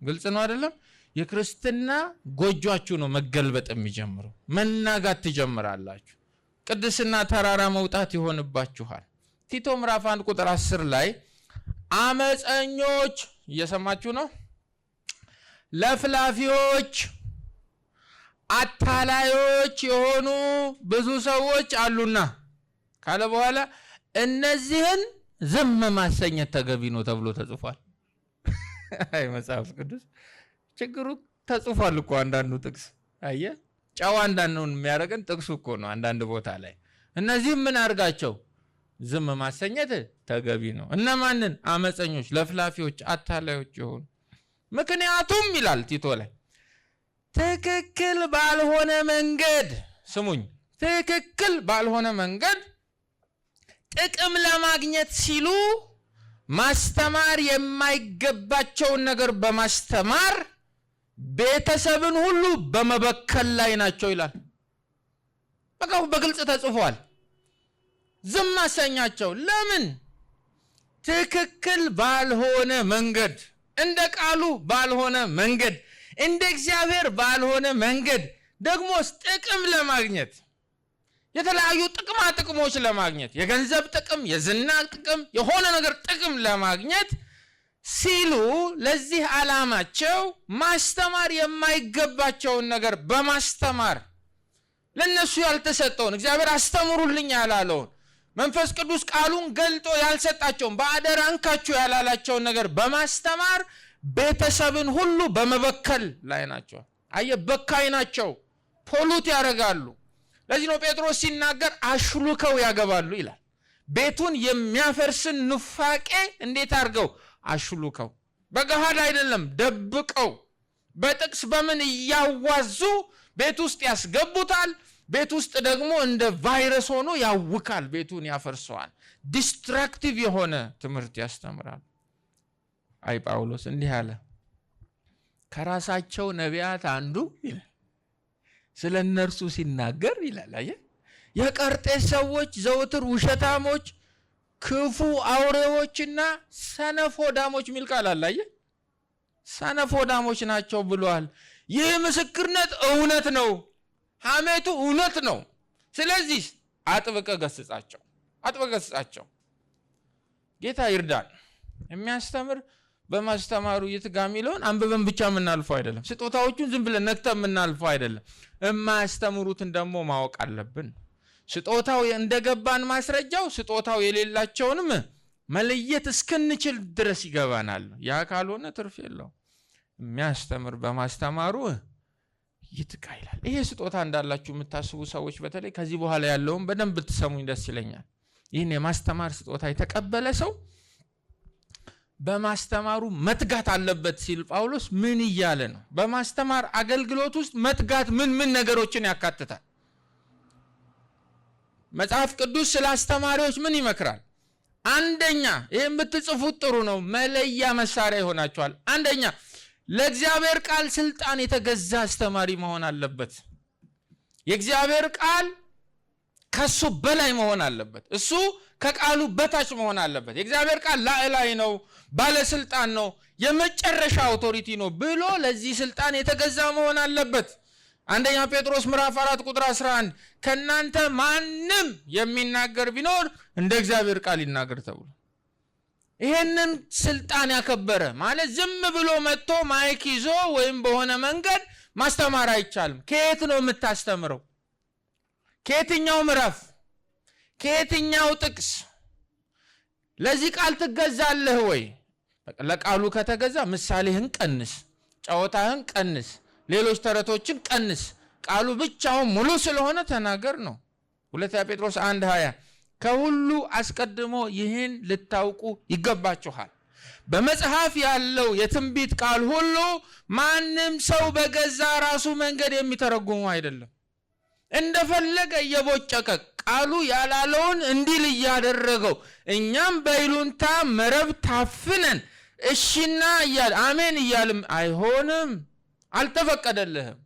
እንደፈለገ መናገር አይፈቀድለትም። አስተማሪ ለፍታቴ ሕግና መርህ የተገዛ መሆን አለበት። እንዴት ነው የመጽሐፍ ቅዱስ ክፍል የሚተረጎመው? እንዴት ነው የሚጠናው? እንዴት ነው ለማህበሩ የሚቀርበው? በሚለው ጉዳይ ላይ አቋም መውሰድ አለበት ማለታችን ነው። ለስልጣኑ መገዛት አለበት ስንል አንድ ሰው አስተማሪ ነኝ ብሎ ቤተክርስቲያን መድረክ ላይ ቆሞ ከቃሉ ውጪ ሌሎች ነገሮችን በትምህርት ስም የማስተማር መብት የለውም። ሰምታችሁኛል አይደለም? መብት የለውም፣ አንፈቅድለትም። እንደዛ አይነቱን ትምህርት ውጪ ነው የምንሰማው። ይሄ ፑልፒት ስነ ልቦና የምናስተምርበት አይደለም ማለት ነው። ይሄ ፑልፒት የተለያዩ ፍልስፍናዎችን እያመጣን የምናስተምርበት አይደለም። ይሄ ፑልፒት አነቃቂ ተናጋሪ የምንሆንበት መለማመጃ ቦታ አይደለም። ይሄ ፑልፒት እንዲህ ተብሎ ተጽፏል ቅዱሳን፣ ስለዚህ እንደዚህ ውጡ፣ እንደዚህ ግቡ፣ እንደዚህ ኑሩ ብለን የእግዚአብሔርን ቃል ሳንጨምር ሳንቀንስ እንደ ወረደ የምናወራበት ነው የማስተማር ስጦታ ማለት። 2 ጴጥሮስ ምዕራፍ 1 ቁጥር 16 ስለ ጌታችን ኢየሱስ ክርስቶስ ኃይልና ስለ መምጣቱ የነገርናችሁ እኮ የእርሱን ግርማ በዓይናችን አይተን እንጂ ስሙ በሰው ጥበብ የተፈጠረውን ተረት ተከትለን አይደለም። ስለ ክርስቶስ ስናወራችሁ፣ ስለ ምጽአቱ ስናወራችሁ፣ ስለ ግርማው ስናወራችሁ አይተነው ነው። የእሱን ግርማ አይተን ነው እንጂ በሰው ጥበብ የተፈጠረን ተረት ተከትለን አይደለም። ክሌቨርሊ ዲቫይዝድ ስቶሪስ። ሰው በክሌቨርነሱ ከራሱ በሆነ ጥበብ በሽሩድነሱ ለግል ጥቅሙ ኩክ ያደረገውን ደግሞ በመደቡ ተረት የሆነ ነገር ተከትለን ሳይሆን ግርማ አይተን ነው፣ ድምፅ ሰምተን ነው፣ እምወደው ልጄ ነው ሲል እውቅና ሰጥተን ነው እያለ ነው የሚናገረው። ይሄ ፑልፒት የመጽሐፍ ቅዱስ ኤክስፖዚተሪ የሚስተናገድበት ስፍራ እንጂ ለቃቅመን ያመጣነውን ሰፖዚተሪ ምንደፋበት አይደለም። ሰማችሁኝ አይደለም? መጽሐፍ ቅዱስ የሚገለጥበት ነው እንጂ ሰው ሁሉ በራሱ ሜኑ እንዲህ ብማር እፈልጋለሁ ብሎ ያመጣው ሜኑ በእግዚአብሔር ቃል ስም በእግዚአብሔር ስም ዝም ብለን የማይጠቅም ነገርን ምንሞላበት አይደለም። የቅዱሳን መንፈሳዊ ህይወት የተማሩትን መንፈሳዊ ህይወት ነው የሚመስለው። ስለዚህ ነው ትምህርት ላይ አቋም እንይዘው ማንፈቅደው፣ ጥንቃቄያችን ኃይለኛ የሚሆነው። የህይወት ጥራት የሚመጣው ካስተምሮ ጥራት ነው። የተማርነውም በህይወት እናፈራለን። ምን እንደሚያስተምር እንደ እግዚአብሔር ቃል ስልጣን ካልሆነ አደጋ አለው። አንደኛው ለእግዚአብሔር ቃል ስልጣን የተገዛ መሆን አለበት። ሲተጋ እንዲህ ነው የሚጀምረው።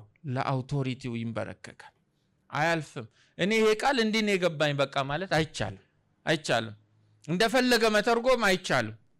ሁለተኛ የእግዚአብሔርን ቃል ሲያስተምር ስሙ ተዘጋጅቶ አንብቦ ተረድቶ ለፍሬ ነው መስበክ ያለበት። ለፍሬ ለመታወቅ አይደለም። ተማሪዎቹ በቅድስና እንዲያፈሩ። ስለዚህ አንብቦ ተዘጋጅቶ አንብቦ ተረድቶ ዓላማው ደግሞ ለምን? ለፍሬ መሆን አለበት። ማህበሩ ማፍራት አለበት። ማህበሩ ኢየሱስን መሽተት አለበት። ማህበሩ የሚያዳፋውን ኃጢአት ረግጦ እስኪቆም ድረስ የሚቀድሰውን ጸጋ ከቅዱስ ቃሉ አገልግሎት መውሰድ አለበት። ይሄ ነው ዓላማው።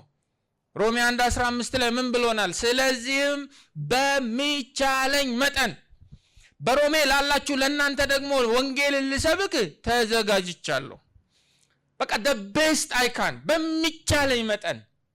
አንድ ሐዋርያ መልእክትን ይዞ ወደ እናንተ ሲመጣ ሊያስተምር ሲያስብ ሊዘጋጀው በሚገባው ዝግጅት በዚያ ደርዝ ተዘጋጅቻለሁ። 2 ጢሞቴዎስ 2:15 የእውነትን ቃል ስሙ።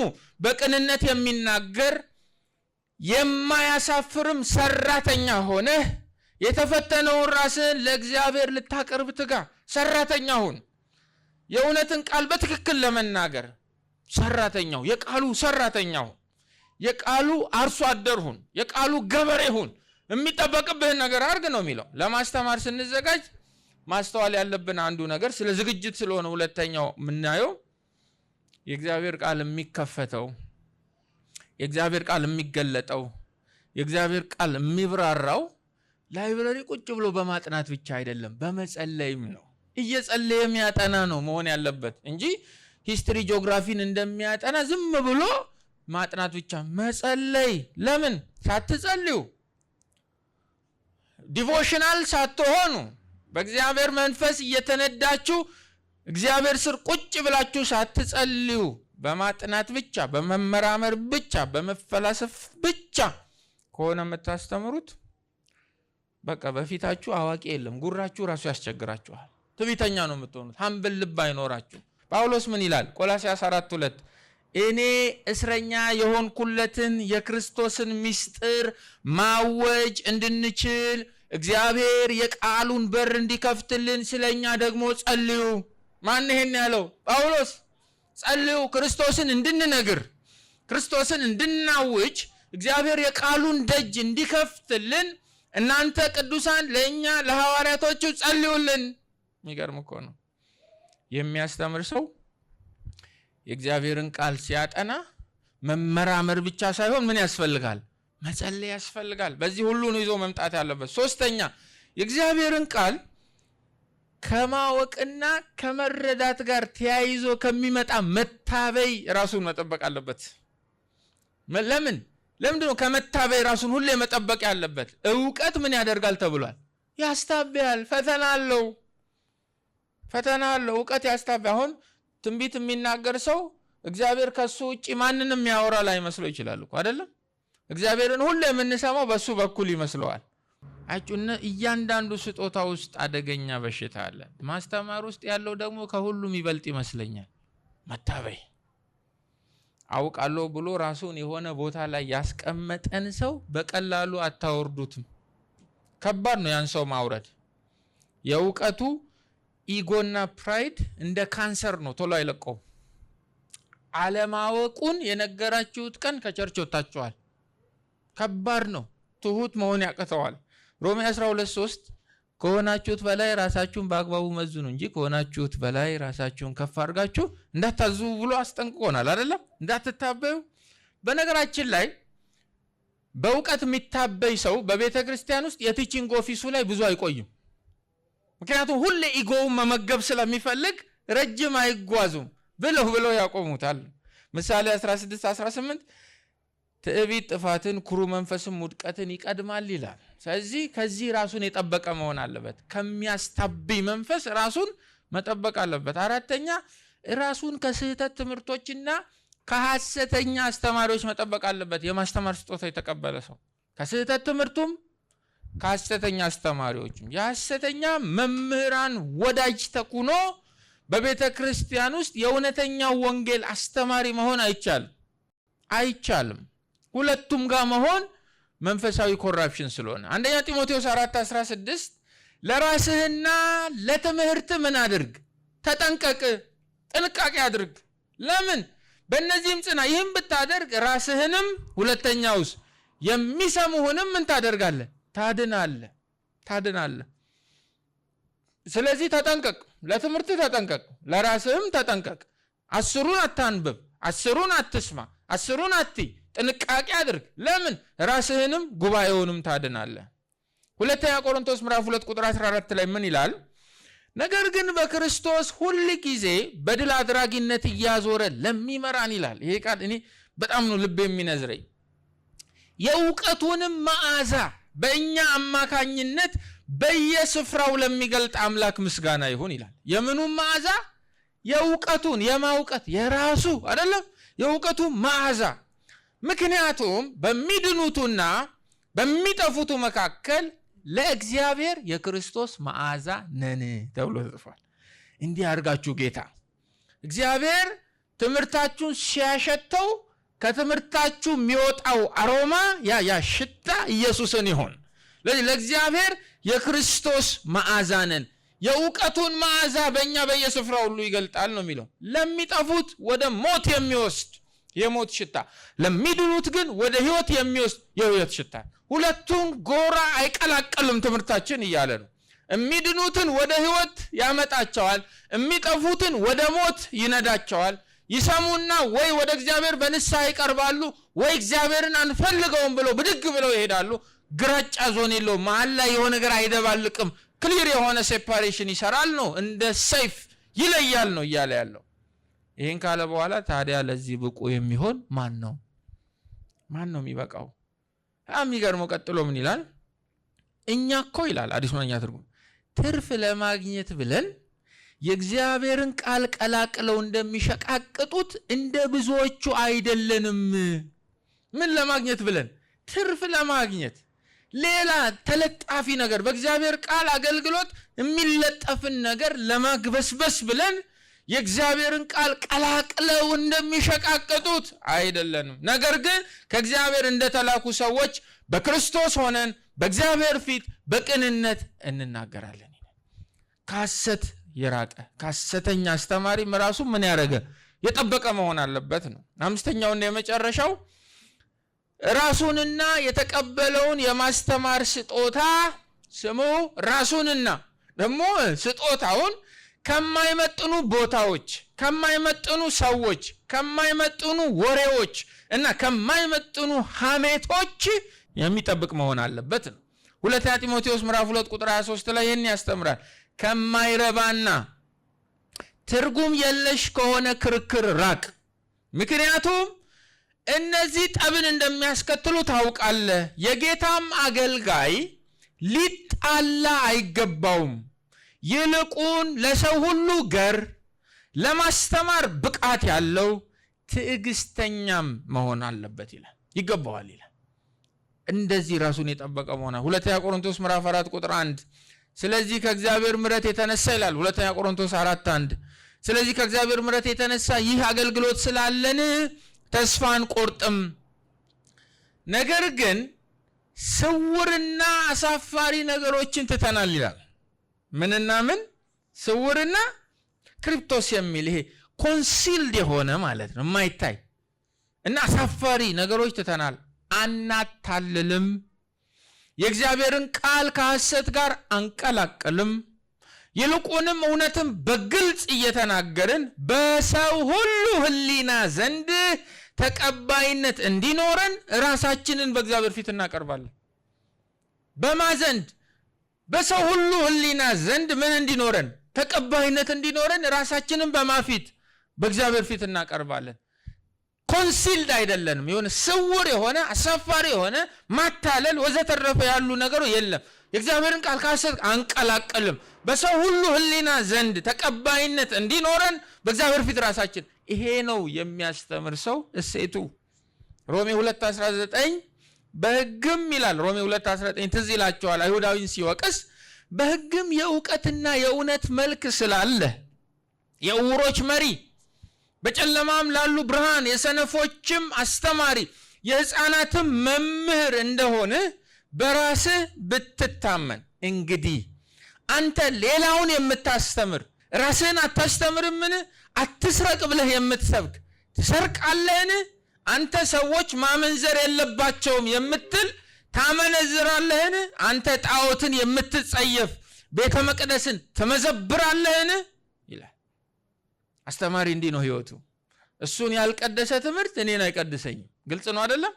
እሱን ኢየሱስ እንዲሸት ያላደረገው ትምህርት ማህበሩን ኢየሱስ እንዲሸት አያደርገውም። አስተማሪ ላይ እባካችሁ ኮምፕሮማይዝ አታድርጉ። ያዕቆብ 3 ምን ይላል? ቁጥር 1 ወንድሞች ሆይ ከእናንተ ብዙዎች አስተማሪዎች አይሁኑ። ጳውሎስስ ትንቢትም መናገር እሹ አይደለም ይጠቅማል። ይሄኛውስ ብቻ ላትሆኑ አለ። ለምን? ምክንያቱም እኛ አስተማሪዎች የሆንን የባሰ ፍርድ እንደምንቀበል ታውቃላችሁ ይላል። እሳት አለበት ነው። በሰው ህይወት ላይ ነው የምትቀልዱት። ካሳታችሁ አደገኛ ነው። ሁላችንም በብዙ ነገር እንሰናከላለን። በንግግሩ የማይሰናከል ማንም ሰው ቢኖር እርሱ ሰውነቱን መቆጣጠር የሚችል ፍጹም ሰው ነው። ባለውም ቢኖር እሱማ ጌታ ረድቶታል። ስለዚህ ባትመጡ ይሻላል ብሎ ነው የሚያስጠነቅቀው። የመጽሐፉ የማስተማር ኦፊስ በጣም ካስተማሪው ዲማንድ የሚያደርገው ነገር አለ። ዘው ብላችሁ የምትገቡበት፣ ትከሻ ለትከሻ የምትለካኩበት፣ አቅማችሁ የምታሳዩበት፣ ዝና የምታተርፉበት አይደለም። ከናንተ የሚቦጠቡጠው ህይወት አለ፣ የሚፈልገው ብዙ ነገር አለ። ስለዚህ ተጠንቀቁ ብሎ ያስተምራል ያዕቆብ። የመጨረሻ አንድ ጥቅስ አንብቤ እንጸልያለን። ማቴዎስ ወንጌል ምዕራፍ 23 የሚገርም ነገር ጌታችን ያስተምራል። ከቁጥር 2 ጀምሮ ጻፎችና ፈሪሳውያን በማ ወንበር ላይ ተቀምጠዋል? በሙሴ ወንበር። የሙሴ ወንበር ምንድነው? የማስተማር ወንበር ነው። ህጉን የመፍታት ህጉን የመጻፍ ወንበር ነው። እዚያ ላይ መጥቶ ማን የተቀመጠው? ጻፍና ፈሪሳዊ። ስለዚህ ያዘዟችሁን ሁሉ አድርጉ ጠብቁትም፣ ነገር ግን እየተናገሩ አያደርጉትምና እንደ ስራቸው አታድርጉ ይላል። የሚያወሩት ሌላ ነው፣ የሚኖሩትስ ሌላ ነው። እውነተኛውን የሆነውን የእግዚአብሔርን ቃል ሊናገሩ ይችላሉ። እንደ እግዚአብሔር ቃል ከሆነ ንግግራቸው ስሙት፣ ያንን ምክር አድርጉ፣ ህይወታቸውን ግን ተውት ይላል ኢየሱስ። ለምን? የተናገሩትን አይኖሩም። ቁጥር 5 ለሰውም እንዲታዩ ይኸውልህ ችግር አለ፣ የመታየት ችግር አለ። ለሰውም እንዲታዩ ስራቸውን ሁሉ ያደርጋሉ። ስለዚህ አሸንክታባቸውን ያሰፋሉ፣ ዘርፉንም ያስረዝማሉ። በምሳም ይላል፣ ሆቴል ብላችሁ ተኩት በእኛ ሀገር፣ በምሳም የከበሬታ ስፍራ፣ ሽሮ ቤት አታገኘውም ነው። ግን እኚህ ሰዎች የከበሬታ ወንበር ከሌለ ይወጣሉ። ቸርችም እኮ ለዛ ነው። ከፊት ለፊት 3 ወንበር ሶፋ፣ ሌላውስ ያው የኔና ያንተ ወንበር ነው። በቃ የሚገርም እኮ ነው። እንደው እዚህ ቸርች እንደው ብር እንኳን ቢሰጠን ጌታ ለአገልጋይና ለምእመን መለየት የለብን። ብንረሳው አስታውሰን ቀርጸው። እውነቴን ነው የምላችሁ። ማለት የከበሬታ ወንበር ሁልኝ እያሰፉ መምጣት እንደሆነ ነገር አይደለም። ቅልል በሉ። እማንጠቅ ከቁጥር እማንገባነን በሉ ተብሎ ተጽፏል አይደለም? መጽሐፍ ስለኛ ሲያወራ እየሰበክ ነው። አዎ። ታስተምራለህ? አዎ። ትሰብካለህ? አዎ። ትዘምራለህ? አዎ። ቸርች ታገለግል? አዎ። ማኖፍ ጋና በቃ ከቁጥር ማገባነ በድሮ ትምስ የማጠቅም ባሪያ ነው ተብሎ ተጽፏል። እና ታስጨንቀን ነው። እዛስ ይኸውልህ ቀጥሎ ቁጥር 7 በገበያም ይላል። ገበያ ደግሞ ሾፒንግ፣ ሱፐርማርኬት ምን በሉት እናንተ ሰላምታና መምህር ሆይ ተብለው እንዲጠሩ ይወዳሉ። ይኸውልህ ያውቃቸዋል ጌታ እኮ። እንዴ እስቲ በስሙ ጥራው። በማይኩ ነው ትምለው። የልጅነት ስሙ ምንድነው? ማን ኦፍ ጋድ፣ የእግዚአብሔር ሰው ነው የልጅነት ስሙ። መምህር ሆይ ደስ ይላል። ገበያ ሆን ብለው ደግሞ ገበያ ቦታ ይሄዳሉ እና ሰውን ያውል እና በስም ከጠራው ከባድ ነው። በስም ጥሯቸው። አንዳንዴ ብቅ ይላል። እውነተኛው ስጦታቸው ብቅ ይላል። በስም ስጠራቸው አቤት ይላሉ። መምህር ሆይ ስለተጻፈ እኮ ነው። እናንተ ግን መምህር ተብላችሁ አትጠሩ፣ መምህራችሁ አንድ ስለሆነ እናንተም ሁላችሁ ወንድማማች ናችሁ ተብሎ ተጽፏል። ባልተቀበላችሁ ማለት የእናንተ ባልሆነ እግዚአብሔር እንካችሁ ብሎ በሰጣችሁ ነገር ሌሎች የማይረቡ ነገሮች አታትርፉበት። ስጦታ ነው፣ መንፈሳዊ ስጦታ ነው። ይዛችሁት አልመጣችሁም። ንብረትነቱ የእናንተ አይደለም፣ የመንፈስ ቅዱስ ነው። ዓላማና ግቡ ደግሞ ለአካሉ መታነጽ ነው። እርስ በርሳችሁ የእያንዳንዳችሁ ብልቶች ናችሁ ተብሎ ተጽፏል። ወደ ጎን ነው። ስለዚህ ቤተክርስቲያንም መንፈግ አትችሉም። ቤተክርስቲያንም ይህንን ስጦታ ከእናንተ እንድትጠቀም በንብርክክ ማስለመን አትችሉም። አልፎ ተርፎ የግል ደግሞ እቅዳችሁ ማሳካት አትችሉም። እንድትከብሩበት ሳይሆን እንዲከብር ነው። እንድትታዩበት ሳይሆን እንዲታይበት ነው። ለምን? እሱ ነው የሰጣችሁ። ከመቀበላችሁ በፊትማ ማጠቅሙ ነበራችሁ። እግዚአብሔር የዓለምን ጠቢባን ለማሳፈር የዓለምን ምን መረጠ? የተሻለ ጠቢብ መረጠ? ሞኞችን ኃያላንን ለማሳፈር ደካማውን የመረጠው። መጠራታችሁን አትርሱ። ከየት እንደመጣችሁ አትርሱ። ብዙዎቻችሁ ስትጠሩ ከትልልቅ ቤተሰብ አልመጣችሁም ተብሎ ተጽፏል። ባክግራውንዳችሁን አትርሱ። ያከበራችሁን እግዚአብሔርን አትርሱ። አካሉን አትበድሉ።